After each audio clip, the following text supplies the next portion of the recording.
Welcome aboard. It's Captain G with Global War 85's Fulda Gap 2.3 Soviet Global Command. Dateline, Stockholm, Sweden, August 1985. After an emergency session of the Swedish Parliament had ended, the Prime Minister went on live television to address his nation and the world. Tonight, the Swedish government categorically and without reservation rejects the ultimatum of the Soviet Union. Since locating their missing submarine 5 weeks ago in Swedish territorial waters off Gothenburg, the Soviets have made ever-increasing accusations and demands without ever producing their so-called evidence that Swedish naval defense forces attacked and sank their submarine. We will not allow Soviet Marines to occupy Moscow Naval Base, nor their KGB inspectors to enter Swedish government facilities in Stockholm. We call on the United Nations to stand in support of the Swedish sovereignty. I have asked His Majesty King Carl to personally make our appeal to the United Nations Assembly in New York and to bring Princess Victoria with him. For we shall stand alone if we must, but we will never yield to any foreign invader. All right, so let's get into it. First up, random events. And let me back up here slightly. And we have to roll for Cuba joining the PRF. It will join on a 6 or less. If it joins, then the PRF is our random event. If we get a 7 or higher, then we'll go to the 3 random events. And as we said, we've already picked Walker Supply. Oh, look at that. We got a 13.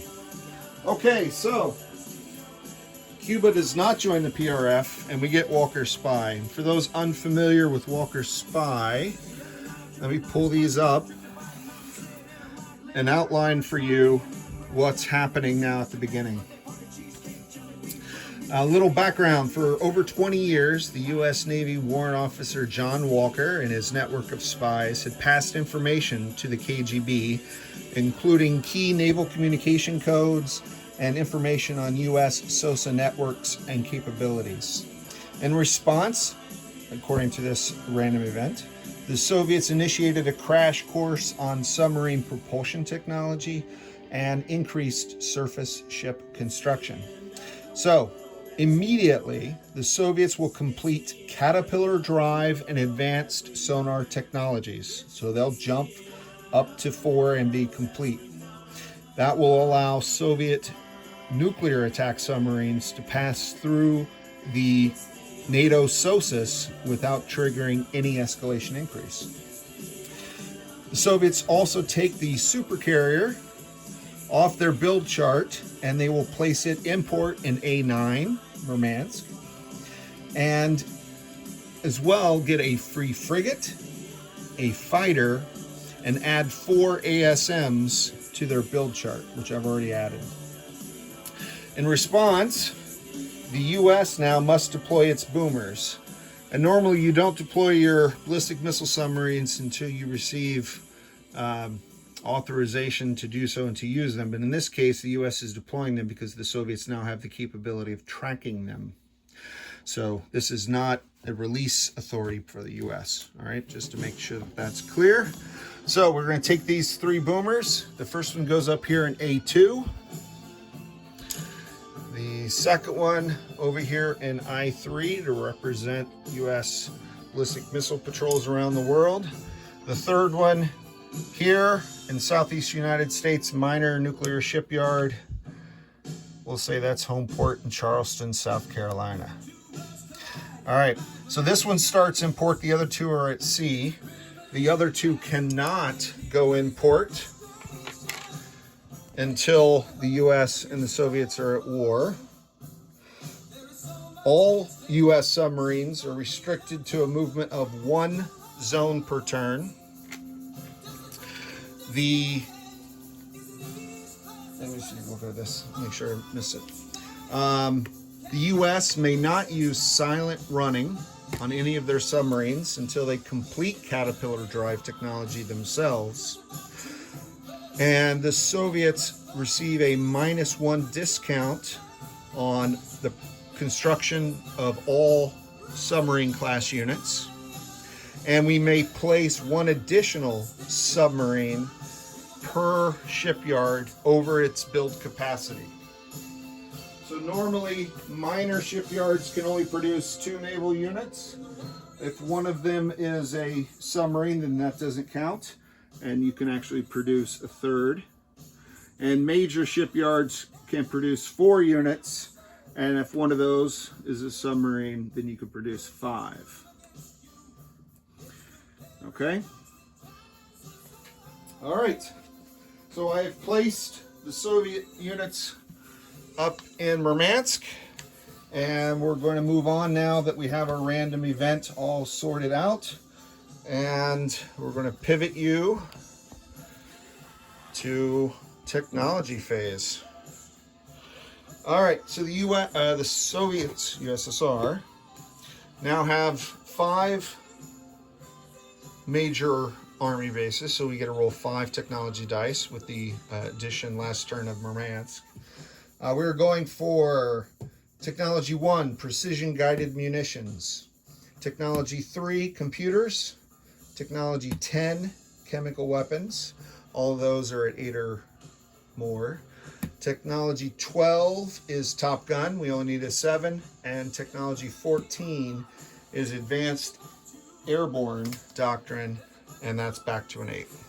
So I'll take those 5 dice, put them in the randomizer. All right, I see sadly some low numbers. 6, 2, and 5 are very upsetting, but I do see a 9. That is Technology 10, so that's Chem War moves from 1 to 2, which means the Soviets are allowed to do 2 separate chemical attacks per turn, up to the max of 4. And then Technology 12 is Top Gun, where we move to stage 3. All right, Icemanovich, well done. All right, so I'll take that off. We are making progress. All right, we're going to slide you over. Actually, we'll just bring it to you. We'll leave you there on this clear canvas to take a look at our purchases. First, the Soviets came into this term with 38 IPP because we had saved 1, being good stewards of the people's money. And military aid. So to our friends in the PRF, we are sending 1 SAM and 1 paramilitary. Now the SAM costs 3 normally. The Soviets get a 1 discount due to their Red Skies ability, so it costs 2. And Nicaragua will chip in 1 IPP through arms sales, so it costs us 1. The paramilitary normally costs 2, but with PRF, there's a -1 discount, so it also costs 1. So this total military aid costs 2, leaving us 36 for national defense. We're going to build 3 nuclear attack submarines. We're building an air cav, 2 airborne, 1 MBT, and 1 light infantry. This is my insurgent, which is coming up next.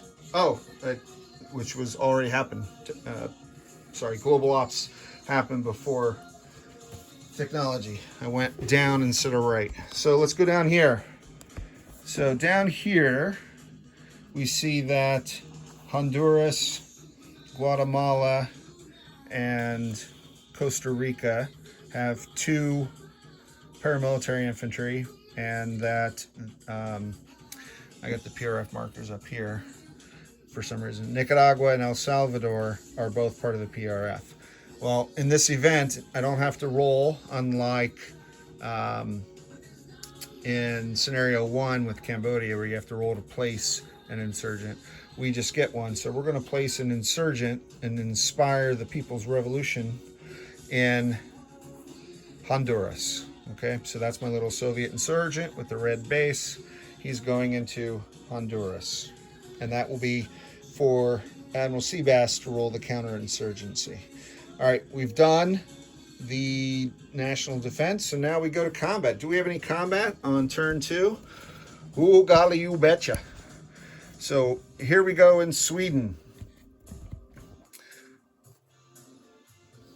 Incensed at the Swedish duplicity, their attack on a peaceful Soviet research vessel. The evidence is clear.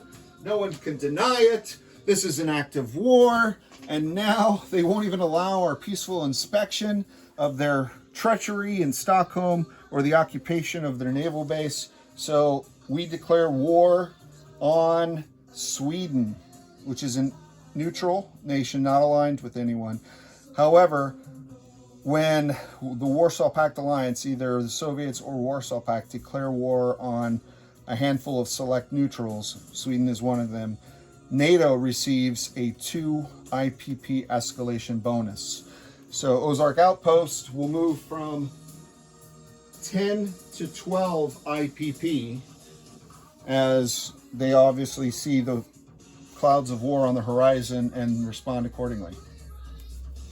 All right, so for this combat, there are actually 2 different attacks happening. The first will be a naval clearing attack to take care of this destroyer and 2 submarines in A13. I'm moving from A11, the bulk of this fleet, essentially everything except for the amphibious assault ship, 1, 2. And that fleet is represented here. And I don't know if I put that in range where you can see it. Yes. Okay. So the amphibious assault ship remains in A11 because it doesn't have any troops on board. But that's 2 cruisers, 2 destroyers, 2 frigates, 4 diesel electric submarines, and 2 ASW helicopters going 1, 2, and they'll be able to land on the amphibious assault ship that comes across. I just don't want any surface target select action from those subs. All right, the next force coming in to assist with this attack is 2 fighters from Leningrad, flying 1, 2, and they will be conducting 1 fighter from Leningrad, 1, 2, and 1 fighter from Maersk, the new one that we just got from 1, 2, 3, and they'll both be landing on the amphibious assault ships as well. So that is, oh, and 1 more ASW helicopter from Leningrad. That's why you write these things down. All right, so 2 fighters, 3 ASW helicopters, and this fleet, which I'll put all on this attack card. The second attack is the invasion of Svealand, where the Swedes have 5 mechs and a fighter. In this attack, the amphibious assault ship in port here in Leningrad is going to embark the 2 Marines, the Spag, which won't unload until round 2, if there is a round 2, 1 attack helicopter, and it's going to come into this sea zone, assuming that the sea zone is cleared, and drop off the Marines and the attack helicopter, and we'll hang on to the Spag until round 2. Its only target is obviously the fighter.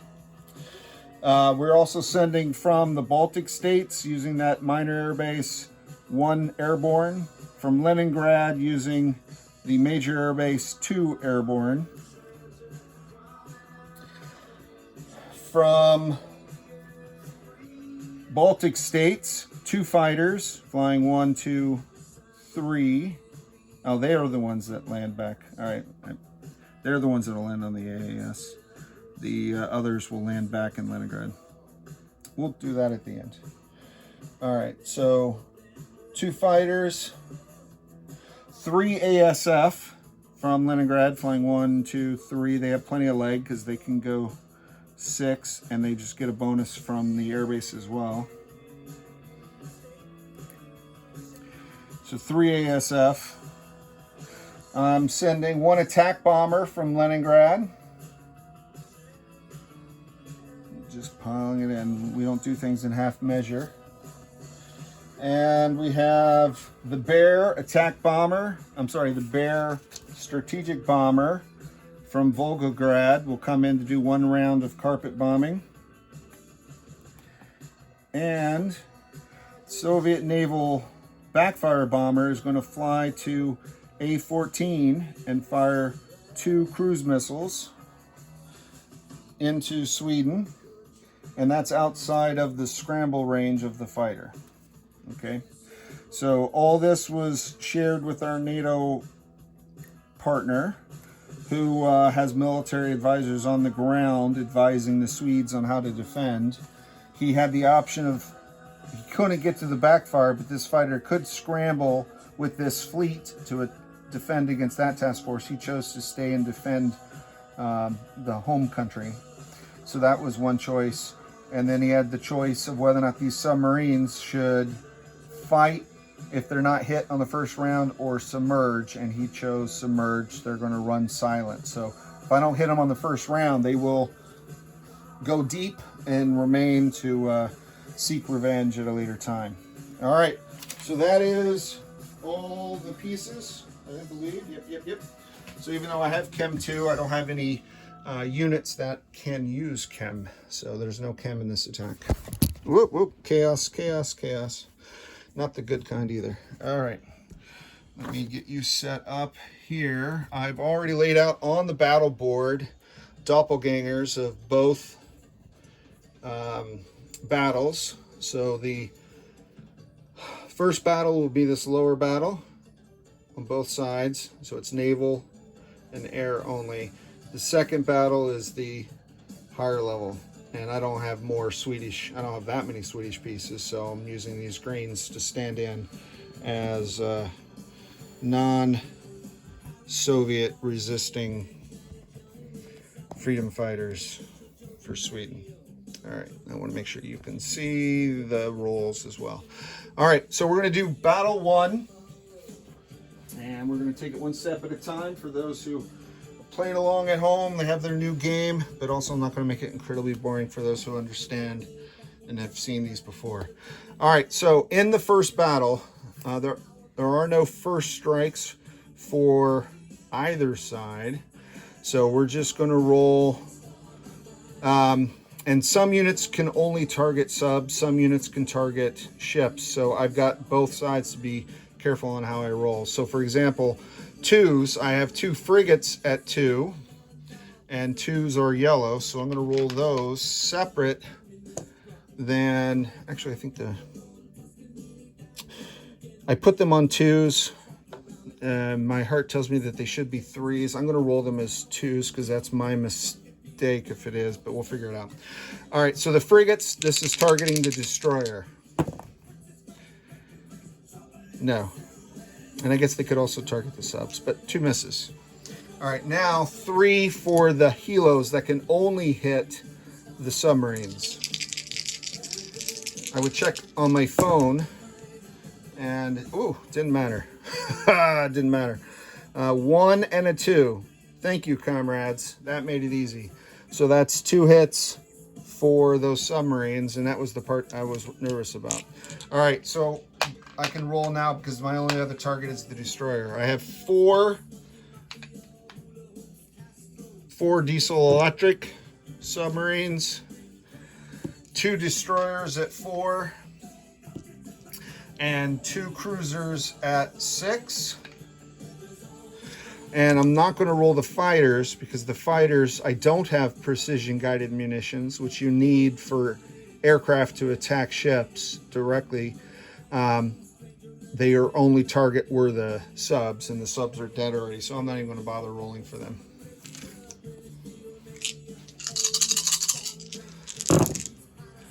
All right, so the 3s all missed. The 6s got an 11 and 7, and the destroyers 10 and a 4. Wow.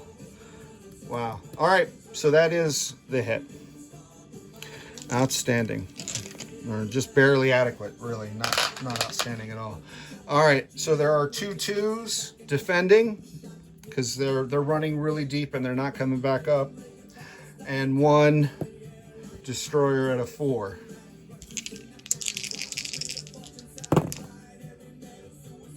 Okay, so 1 hit on a sub, which has to be against either another sub or a frigate. I'm going to take it against one of the diesel electrics. And the 4 missed. So that's it for that battle. So I will take off, before I forget, off the real unit, since I took it off the doppelganger. All right, so now we're going to go to attack 2.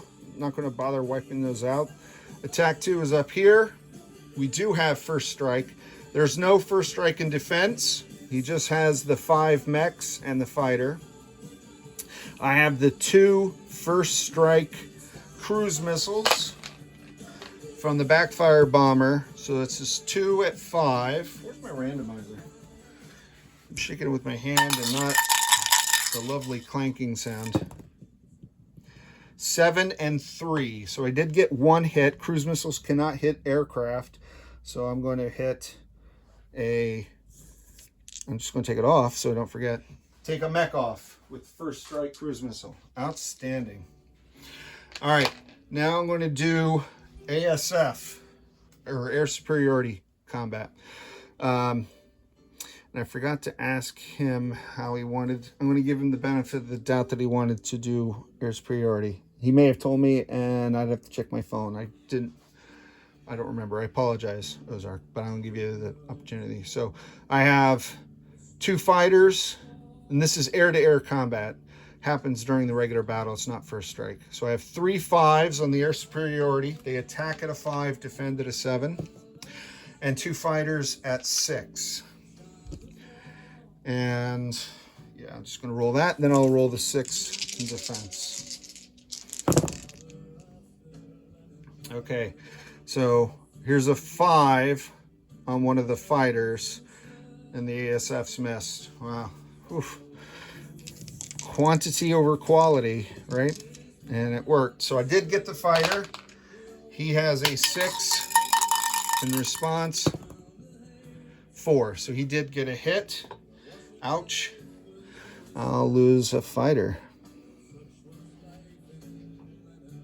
Okay, so that's one of the fighters going into Leningrad. Or into the... No, this is Leningrad. Svealand. One of the fighters from Leningrad went into Svealand. Okay, so he's done. They're done. Now I'm going to do the 1 round only carpet bombing. That's 5 dice at 2. And I think I can do all this together. I have 3 at 3. This is airborne. Normally attack at 2. They attack at 3 when they're doing their airdrop. And then I have 2 Marines at 4. They're elevated because they have close air support, CAS, from the attack helicopter. So they're 4s. The attack helicopter is a 6. And the attack bomber is a 7. All right, I'm looking for 4 hits. Ugh. When your 7 rolls an 8 and your 6 rolls a 7, you know it doesn't go well for you. All right, none of my 2s.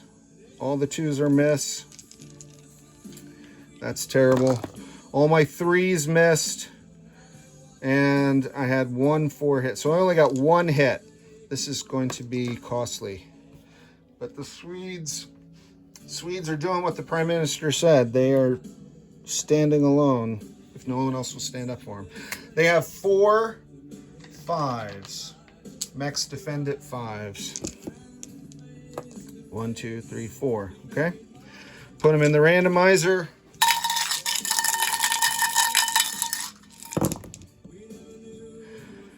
All right, 10, 11, 8, 5.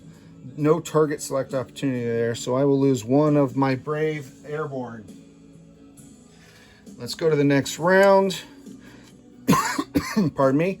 The nuclear, or not the nuclear, but the strategic bomber retires. The 3ASF retires. The fighter now switches from air superiority to regular combat. Let me put these guys down in the retired. It's round 2. So now the the SPAG lands, but the air is gone now. So he too retires. So they just go in this little box down in the corner, and they're out of combat. All right. So now let's do that again. We'll rebuild the randomizer. Since the Soviets don't have any 5s, I'll throw in the 3 defending 5s just to expedite the battle. Okay, so we have 2 3s now. So we lost an airborne. We have 2 4s. We have a 6, and we have a 7. Because we don't have the 2s anymore either. And, oh, a second 6. And there's no target select difference because he only has one type of unit. All right. Round 2. The defenders got 2 hits, 3 and 4. They missed on a 10. The attackers got a 1, a 5. Those are 2 hits. 2 1s with the airborne this time. So that's 4 hits. So the battle's over. The Swedes go down. And because I took 2 hits, I'm going to lose, sadly, 2 more airborne.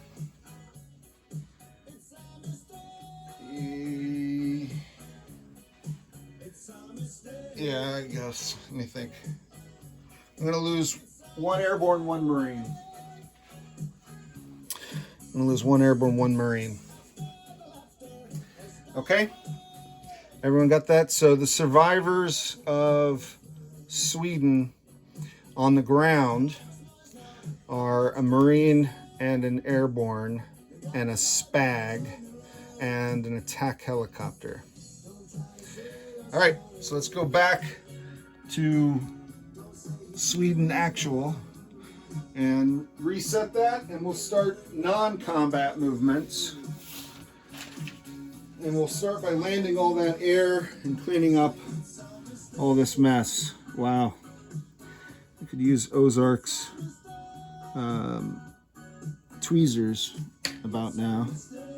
And I need a kill box to dump these all off. I apologize that I tried to set this up in advance. Oh, sadly, a Marine and 2 airborne.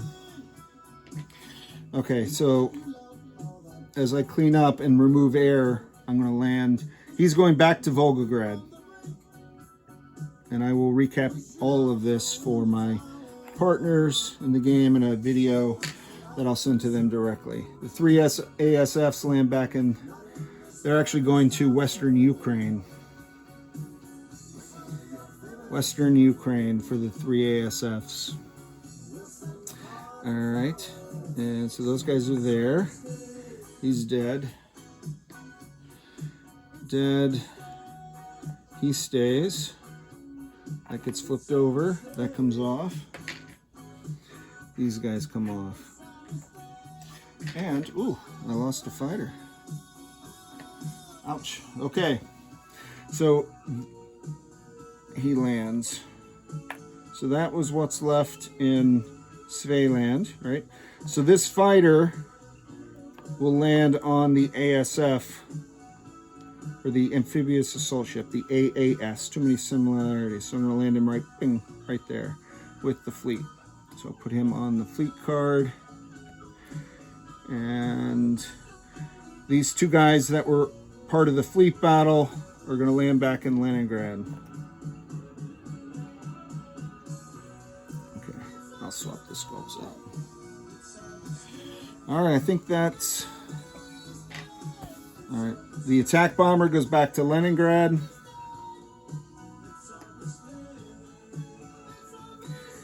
Sweden fought a gallant battle. All right, and the backfire bomber will go to Western Ukraine. Let me see what you can see anymore. I think I had you focused in on Sweden. I'm not sure if you can see all of Eastern Europe, which you need for most of these. So let me pull you back. All right, I want to make sure you can see everything. Okay, quickly now, we're at the half-hour mark on turn 2. All right, so the other amphibious assault ship is going to come over and join the fleet, so I'll put them both on the card with the fighter and the fleets. So plenty of landing room for this force. This is good. I've landed all of the attack aircraft. Okay. So now let's move on to other non-combat. The SAM that's in Leningrad will sea lift 1, 2 to East Germany to join in. They're a huge volleyball fan. I did the amphibious assault ship. So here I have 2 mechs and a SPAG. They're going to go 1, 2 to Southern Caucasus with a SAM. This MBT in West Kazakh will go 1, 2 to North Kazakh. Okay, so that's those guys. Task force here in Bulgaria goes 1, 2 to Hungary. That task force is leaving their SAM in Bulgaria, but taking the 2 rocket artillery, the regular artillery, and the next-gen MBT. They're going to be joined in Hungary by these 4 mechs going through Western Ukraine. So from East Ukraine to West to Hungary. So 4 mechs, a SPAG, and a SAM.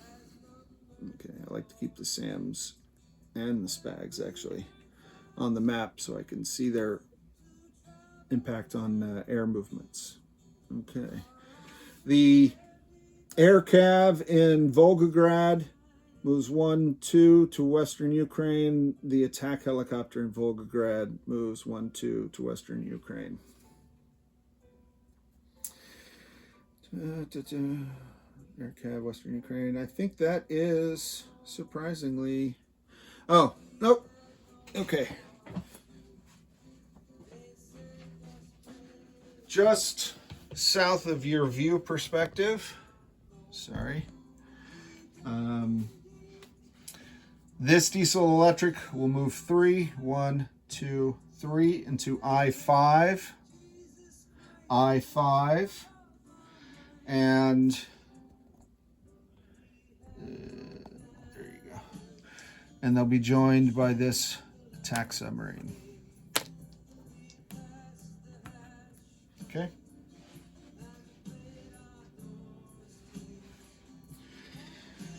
All right. That are all of the non-combat moves. So that takes us to end of turn phase. So let's take you back onto your high perch because I'm going to place some units and do some other final stages. Ooh, I told you I had a small table. Everything's precarious. So let's bring back, first up, our purchases. You can see that, and you can see the top of the map. Yep. Okay. Oh, with the conquest of Sweden, I did move NATO up 2 for the declaration of war. I'm going to move the Soviets up 2 for owning Svealand. Svealand is worth 2 IPP. So, all right. So the 3 nuclear attack subs are going to go in A9. I have the Victor 3, an Oscar 2, and a new prototype Akula class submarine. That's the black one. The air cav goes in Murmansk. Okay. The Airborne, I have one in Western Yugoslavia, or Western Ukraine, and one in Murmansk. And the MBT and the infantry go in Leningrad. MBT and the light infantry in Leningrad. So that is placement of all of our units. Now we roll for recruitment. I deliver military aid later in the process, so I'll set that aside and come back to where you are. We'll roll for the PRF recruitment roll. We need a 2 or less now because there are 2 zones, El Salvador and Nicaragua. We got a 10 again. All right, so we have a lot more territory to conquer before we're going to get any recruitment rolls if we keep rolling 10s. All right, so that's complete. Now we deliver military aid. So the SAM and the paramilitary. The paramilitary is a new sculpt, so he'll go there. And the SAM is actually a chip to Nicaragua. So Nicaragua has a paramilitary, 2 light infantry, a SPAG, an attack helicopter, 2 SAMs, and El Salvador has 2 light infantry and a SAM. Okay, very nice. Very nice. It's good, says the new Soviet foreign minister. All right, collect income. We are at 38. So that is, where's my Red Octobers? I already had this all laid out. What do I do with it? Okay, here it is. Those are what I spent. This is what I get. And that should be 30, 5, 6, 7, 8, 9, 30, I'm double checking, 39. Sweden was worth 2, 39. Okay, so that is the income, and that's it. So long term, very important, at least to the people of Sweden it is. Next up, so we can hear the speech by King Carl and Princess Victoria. U.S. Global Command 2.4, Admiral Seabass. This is Captain G, over and out.